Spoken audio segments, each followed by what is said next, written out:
உத்தரப்பிரதேச மாநிலத்தில் 2 ஆண் நண்பர்கள் காதலித்து திருமணம் செய்துள்ள நிலையில் ஊர் மக்களின் எதிர்ப்பு காரணமாக தலைமறைவாகி உள்ள சம்பவம் பரபரப்பை ஏற்படுத்தியுள்ளது.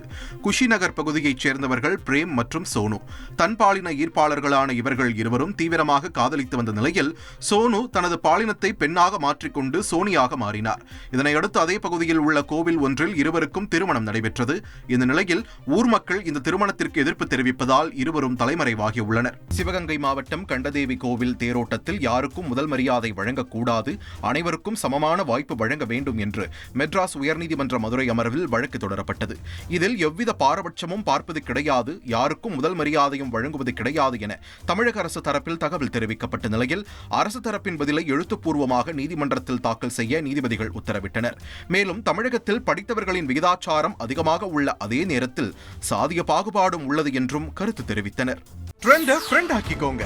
2.5 கோடிக்கும் அதிகமான தந்தி டிவியின் சப்ஸ்கிரைபர்ஸ் அண்ட் ஃபாலோவர்ஸ் குடும்பத்தில் நீங்களும் இணையுங்க.